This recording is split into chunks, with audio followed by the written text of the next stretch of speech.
Welcome to the France 24 Observers. This show is based on our network of observers. They're ordinary people who tell us what's going on where they are and send in photos and videos to document it. We check everything here in Paris and bring the best to you. We begin this week in Ivory Coast with new evidence of atrocities committed during the country's deadly presidential standoff. The former president, Laurent Gbagbo, the loser, is currently on trial for war crimes at The Hague, his troops accused of targeting civilians. But the court has also promised to investigate alleged abuses by the other side, the winners, the forces who fought successfully to install Alassane Ouattara as president. A new video has now emerged that was shot in March last year, just after a pro-Ouattara militia took over the Abobo section of Abidjan. We were able to track down eyewitnesses who explained what happened. The video shows young men who have just been arrested at a roadblock. They were searched, and one of them had a notebook on him. It contained photos showing them wearing the uniforms of a pro-Gbagbo militia. You can hear the crowd accusing them of supporting the former president. The three men beg to be let go, but things get out of hand. On this other video, you see the crowd lose control and beat the men.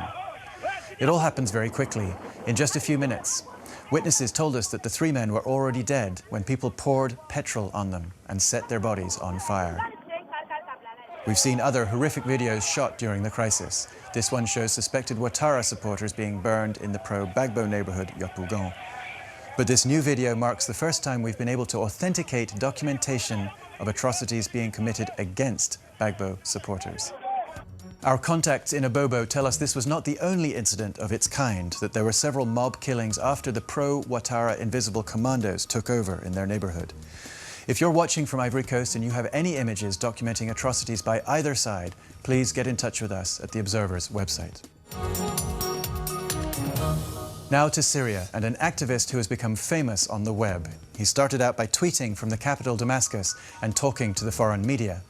But when the secret police figured out his identity and his address, he fled to Cairo with his family.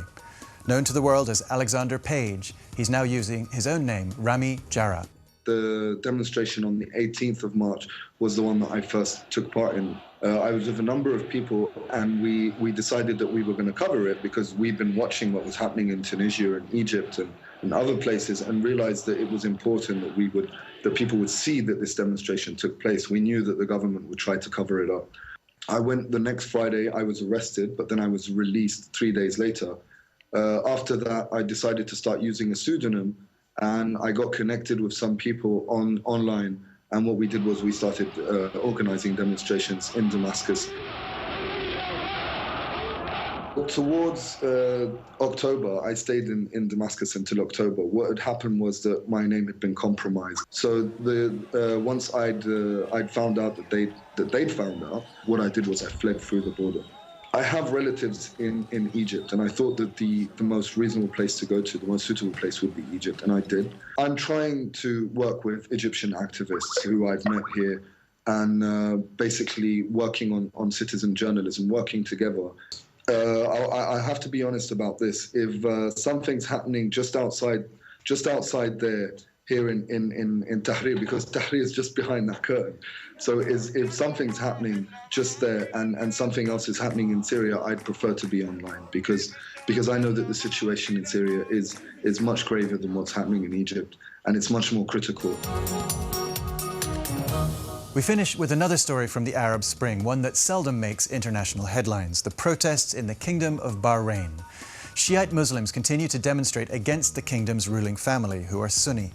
The story from our observer, Anmar.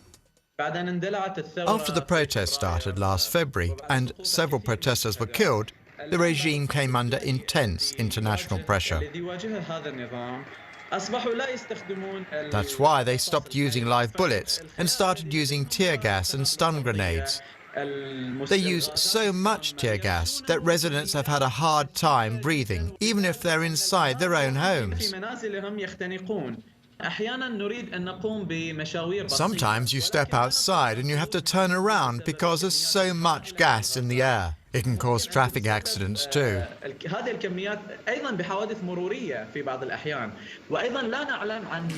we're worried about the long-term effects on our health. We learned a lot from the Egyptian revolution. We know that baking soda and milk can offer protection, for instance. ولكن هذه الحلول قد تكون مساعدة قبل بضعة أشهر عندما كانوا That worked in the beginning at least. But for the last 2 or 3 months, they've been using new types of gas that are even more powerful. That's it for this week, but you can continue to follow our observers online. Check out our website for their latest reports, our Facebook and Twitter pages, and our iPhone app. See you next time, here or online.